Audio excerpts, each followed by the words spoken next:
If you're gardening in zones 4 to 5, you have more options than the harshest northern climates, but you still face real challenges with unpredictable weather and shorter seasons. What if I told you that Viking settlers were growing incredible vegetables in similar conditions that could solve every problem plaguing your garden today? Let's discover 8 specific Viking vegetables that not only survive in zones 4 to 5, but actually prefer these conditions over the pampered greenhouse environments modern crops require. Skirret, Cisarum, the Viking investment portfolio. The Viking connection. Skirret functioned as the Viking equivalent of a long-term investment portfolio, except instead of accumulating wealth, it produced sweet, fibrous roots that tasted superior to anything available at today's markets. Vikings knew this plant as crumbet or gear, and it represented the ultimate plant it and forget it crop, rewarded patience with incredible harvests. Archaeological evidence shows that while direct Viking-era discoveries are limited, early medieval records confirm this plant was treasured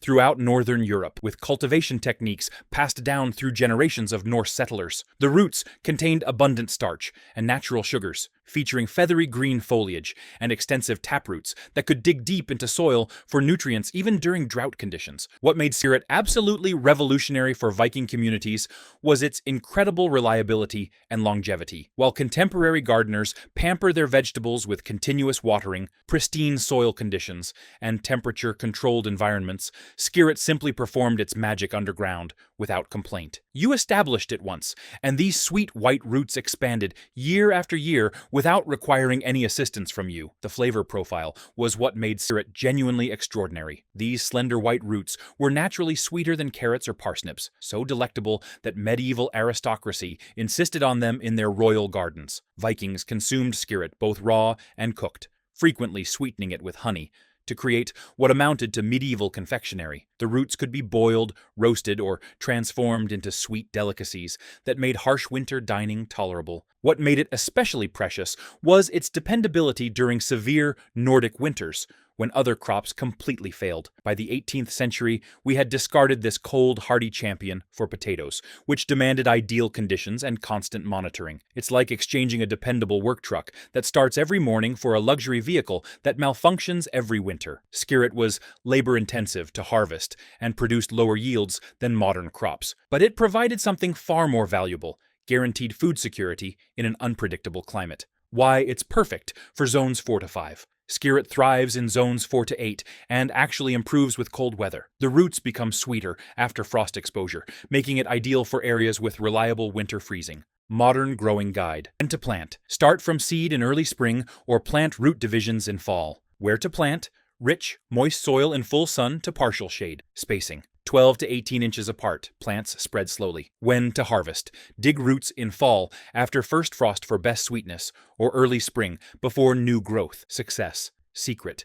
Mulch heavily to make fall harvest easier and protect roots through winter. Culinary value. Sweet, crisp roots can be eaten raw like carrots or cooked like parsnips. The natural sugars concentrate after cold exposure, creating a unique sweet vegetable. Chicory, Cichorium intybus, the roadside superfood. The Viking connection. Chicory might appear like a simple roadside weed with its pale blue flowers, but charred chicory seeds discovered at Norse archaeological sites tell a completely different story. This bitter-tasting plant, from the aster family, was deliberately cultivated by Vikings, who understood something we've forgotten. Bitter flavors actually benefit your health in ways that modern nutrition is only beginning to rediscover. Archaeological analysis of cooking areas and food storage pits shows chicory seeds mixed with other ingredients, indicating Vikings had developed sophisticated preparation methods for this challenging plant. The young leaves were consumed as bitter salad greens or pot herbs,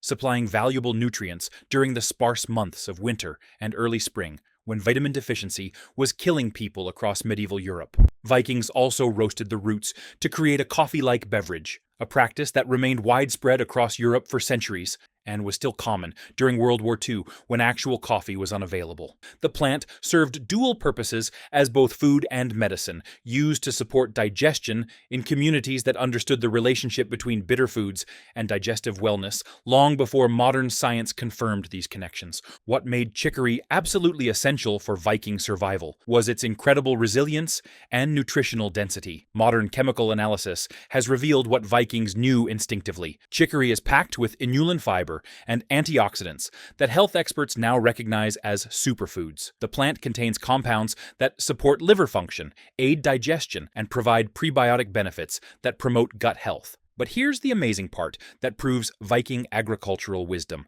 Chicory thrives on poor soil and tolerates heat and drought better than most vegetables. It's basically the honey badger of the plant world, growing in conditions that would kill pampered modern crops. We abandoned this climate-resilient superfood because it tasted too interesting for modern palates that prefer bland vegetables, essentially rejecting a plant that could improve our health while growing itself. Why it's perfect for zones 4 to 5. Chicory is hardy to zone 3 and thrives in the temperature fluctuations common in zones 4 to 5. It handles both heat and cold stress exceptionally well. Modern growing guide. When to plant. Direct sow in spring, 2 to 3 weeks before last frost, or fall plant for spring harvest. Where to plant. Any soil type, full sun, tolerates drought and poor conditions. Spacing 8 to 12 inches apart. When to harvest. Young leaves in spring, roots in fall for roasting. Success secret. Harvest leaves during cool weather for best flavor. Heat makes them more bitter. Nutritional benefits. High in inulin fiber,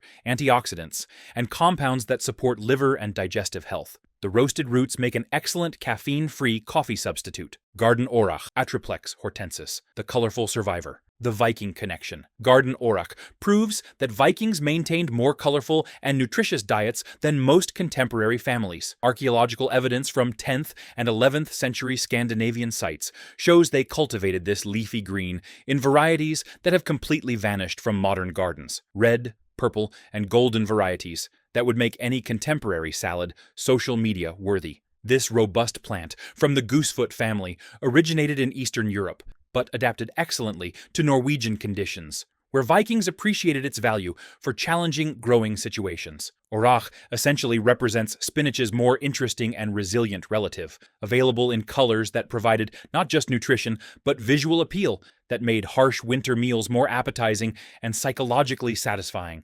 What made orach truly valuable for Viking communities was its rapid maturation and ability to provide early spring greens when vitamin-rich foods were desperately scarce. Vikings could harvest fresh, colorful leaves while the rest of Europe was still consuming stored grains and preserved meats. The plant tolerates salty and dry soil, making it perfect for coastal settlements where other vegetables would struggle with salt spray and sandy conditions. Archaeological evidence shows orach cultivation areas near other essential crops, indicating this wasn't a novelty plant, but a deliberate agricultural choice. The leaves were boiled or eaten raw like spinach, but with higher levels of calcium and iron than most modern greens provide. Medieval gardeners valued orach specifically because it could grow in marginal conditions where other vegetables failed, providing reliable nutrition from problem soils. By modern times, orach had fallen out of use as spinach, and kale became dominant in European gardens. In Scandinavia, it's now rare in gardens, despite being perfectly adapted to northern climates, and providing superior nutrition with greater climate resilience. We replace this colorful, hardy green with vegetables that need perfect soil and constant care, essentially choosing black and white television when we could have had color.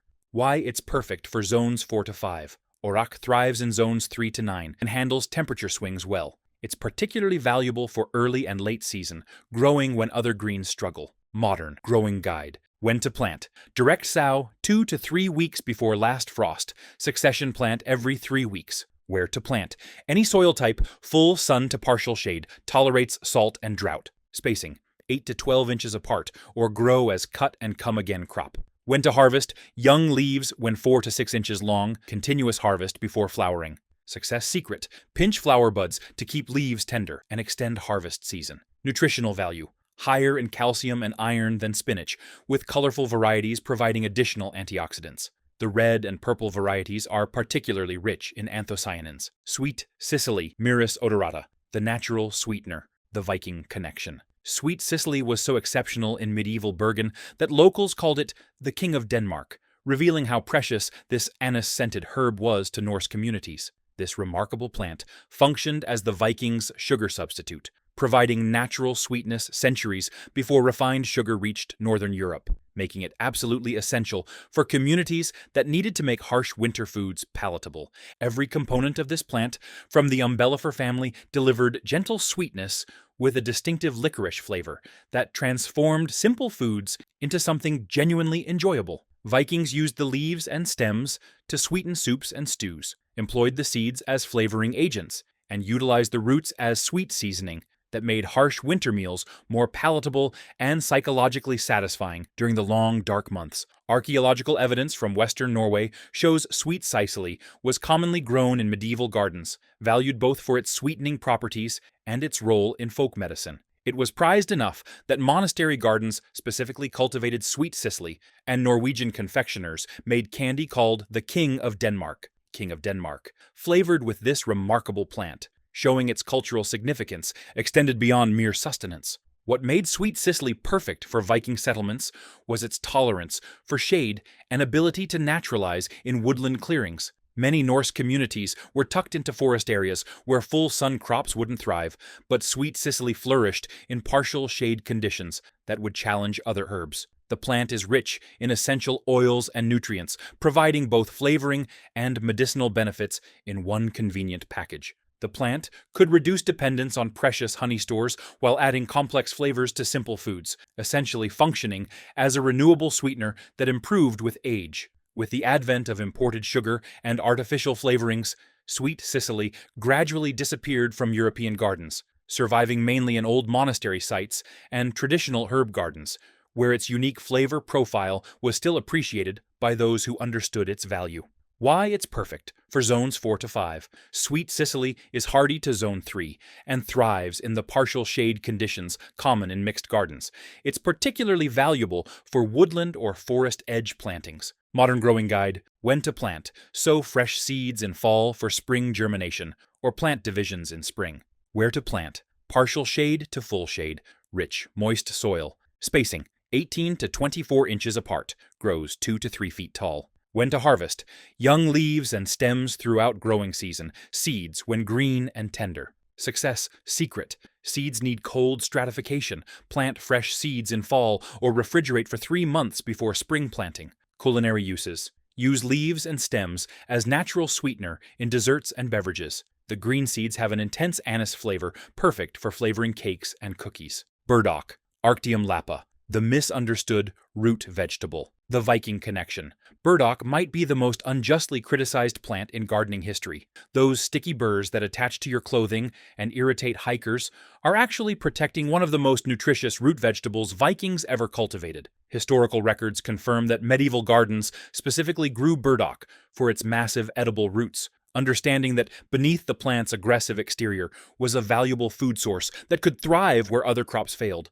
Archaeological evidence from Viking settlements shows burdock cultivation areas alongside other root vegetables, indicating systematic cultivation rather than casual foraging. The Japanese still understand what we've forgotten. Burdock root, which they call gobo, is a culinary delicacy with an earthy, complex flavor that's loaded with inulin and trace minerals, providing significant nutritional benefits. Vikings also consumed the young leaf stalks and flowering shoots like asparagus, making use of multiple parts of the plant throughout the growing season. This biennial plant, with impressively large leaves, grows easily on waste ground and poor soil, essentially converting marginal land into food production, while improving soil structure through its deep taproot system. What made burdock absolutely essential for Viking communities was its incredible reliability and soil-improving properties. The plant is the ultimate permaculture crop, improving soil structure while producing nutritious food, and accomplishing all of this without any assistance from gardeners. The fleshy taproot can grow quite large and has a delicate, slightly sweet flavor when properly prepared, providing substantial nutrition during winter months when fresh vegetables were scarce. We declared war on burdock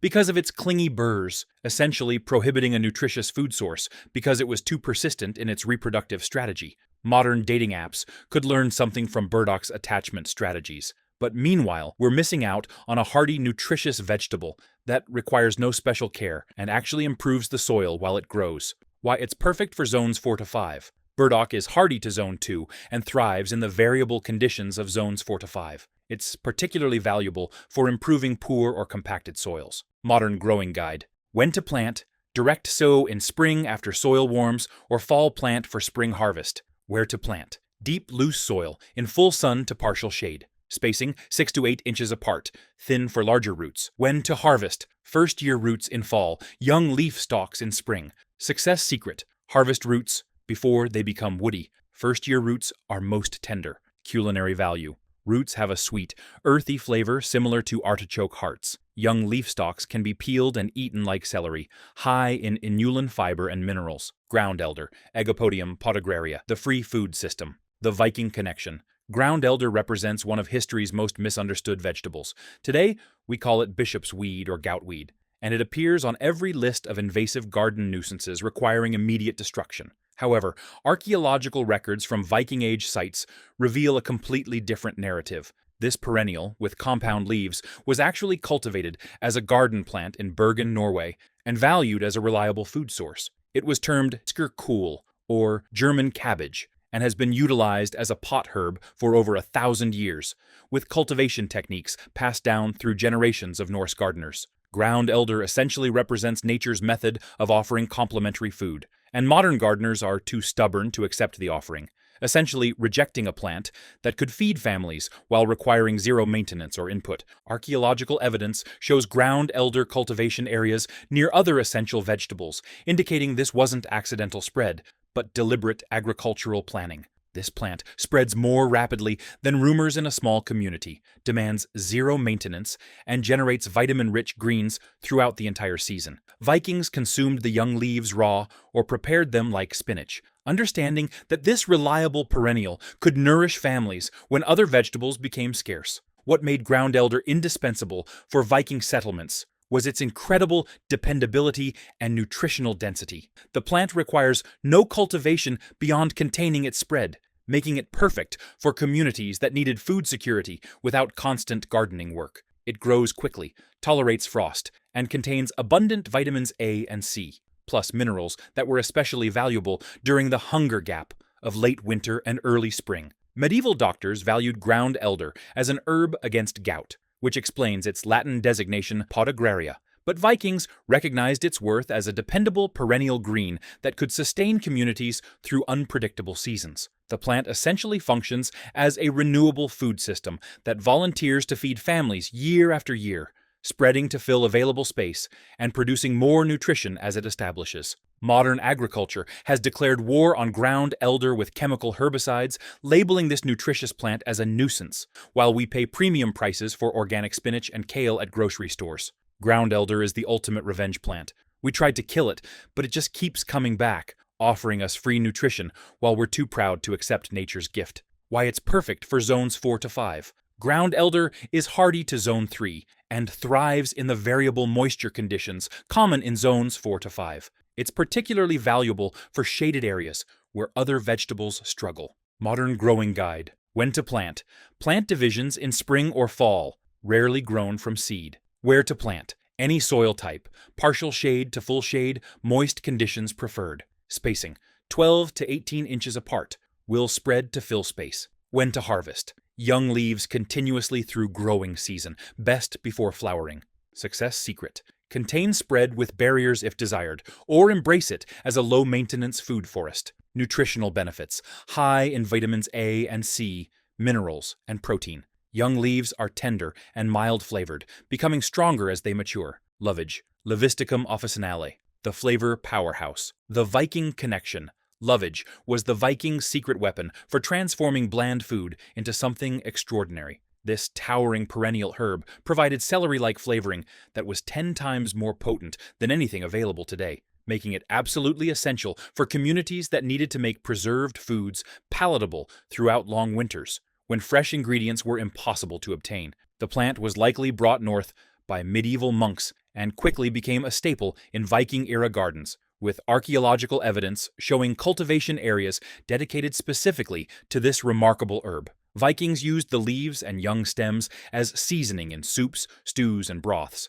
understanding that the flavor was so concentrated that one sprig could enhance an entire pot of food, making it incredibly valuable for stretching limited food supplies. Medieval sources describe lovage as both a culinary herb and a digestive aid, recognizing its medicinal properties alongside its flavoring capabilities. Monastery records from the 13th century describe lovage as a remedy for troubles of the stomach and kidney complaints, showing that medieval herbalists understood its medicinal applications beyond mere seasoning. What made lovage absolutely revolutionary for Viking communities was its incredible hardiness and multi-purpose nature. This remarkable plant grows over 6 feet tall and lives for decades while providing massive amounts of seasoning from very little garden space. The deep roots actually mine nutrients from deep in the soil, improving garden fertility while producing food. It's the rare plant that makes your garden better while feeding your family. A single lovage plant could provide a family with seasoning and medicine for 20 years or more, making it an incredibly valuable long-term investment for communities that needed reliable food systems. We replaced this flavor powerhouse with commercial bouillon cubes full of artificial ingredients and preservatives, essentially trading a professional chef for processed convenience foods that provide flavor without nutrition or medicinal benefits. Why it's perfect for zones 4 to 5. Lovage is hardy to zone 3 and thrives in the rich, moist conditions often found in zones 4 to 5. It's particularly valuable for permanent herb gardens. Modern growing guide. When to plant. Start from seed indoors 8 to 10 weeks before last frost, or plant divisions in spring. Where to plant. Rich, moist soil in full sun to partial shade. Spacing 3 to 4 feet apart. Grows very large. When to harvest. Young leaves and stems throughout growing season. Seeds in late summer. Success secret. Cut back flower stalks to encourage leaf production, or allow some to go to seed for harvest. Culinary uses. Intense celery flavor, perfect for soups, stews, and broths. Use sparingly. A little goes a very long way. Seeds can be used like celery seed, but with much more flavor. Opium poppy. Papaver somniferum. The nutritional seed powerhouse. The Viking connection. Before you worry, we're talking about the seeds, not the other compounds. Viking-age sites like Burdock have yielded poppy seeds in latrine deposits, proving Vikings grew and consumed these tiny nutritional powerhouses that are completely non-narcotic and incredibly healthy. Archaeological evidence shows that poppy cultivation was deliberate and organized, not accidental, with seeds found in food preparation areas and storage facilities. Vikings used the tiny black seeds in breads and pressed them for oil, much like we use other oil seeds today, but with superior nutritional benefits. The seeds are rich in healthy fats, calcium, and fiber, providing essential nutrients that were especially valuable during winter months, when other protein sources were limited and fresh foods were unavailable. While opium might have been used medically by monks for pain relief, Vikings were primarily interested in the seeds as food and oil production. The seeds found in waste deposits indicate regular consumption rather than occasional use, suggesting that poppies were a standard part of the Viking diet, rather than a luxury item reserved for special occasions. Archaeological analysis shows poppy seeds mixed with other ingredients in cooking areas, indicating Vikings had developed sophisticated preparation methods for incorporating these nutritious seeds into their daily diet. The seeds provided essential fatty acids and protein that were particularly valuable for seafaring communities that needed concentrated nutrition for long voyages. Heritage varieties of opium poppy could still be grown today as annual oil seed crops, providing local seed oil and flavoring that rivals imported alternatives while producing beautiful flowers that attract beneficial insects. The seeds are essentially a complete protein source that grows as an attractive annual flower, combining nutrition with beauty in the garden while requiring minimal care once established. Why it's perfect for zones 4 to 5. Opium poppy is an annual that thrives in zones 3 to 9. It prefers the cool springs and warm summers, typical of zones 4 to 5, 4 to 5. Modern growing guide. When to plant. Direct sow in early spring. 4 to 6 weeks before last frost. Needs cold treatment. Where to plant. Well-drained soil in full sun tolerates poor soil. Spacing 6 to 8 inches apart or broadcast for naturalized planting. When to harvest. Seeds when pods are dry and rattle. Typically late summer. Success secret. Don't transplant. Direct sow only. Seeds need light to germinate, so barely cover. Nutritional value. Seeds are rich in healthy fats, calcium, iron, and protein. Completely legal and non-narcotic when used as food. Excellent for baking and oil production. Modern zone 4 to 5. Growing strategies. Maximizing your growing season. Zones 4 to 5 offer significantly more flexibility than the harshest northern climates, but you still need to work strategically. Use season extenders like cold frames and row covers to start plants 3 to 4 weeks earlier and extend harvest 2 to 3 weeks later. Many of these Viking vegetables actually prefer the cooler temperatures of early spring and late fall,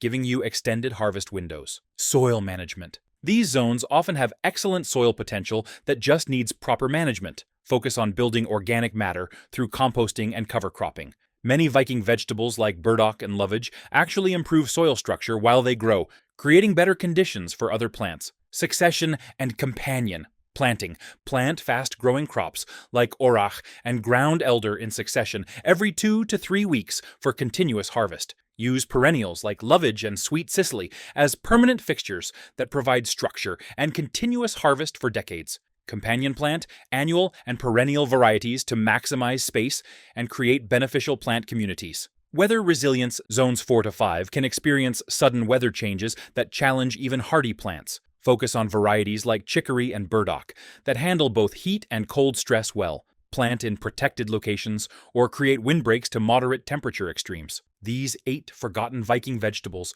aren't just historical curiosities. They're practical solutions, perfectly adapted to zones 4 to 5 conditions. What's remarkable is how these plants solve modern gardening challenges, while providing superior nutrition and requiring less maintenance than conventional crops. Start with 1 or 2 that appeal to you most, perhaps the reliable ground elder or the flavorful Lovage. Your growing season and soil conditions are ideal for rediscovering these ancient treasures that sustained some of history's most successful explorers. Subscribe for more forgotten agricultural wisdom, and tell me in the comments which Viking vegetable you're planning to grow first.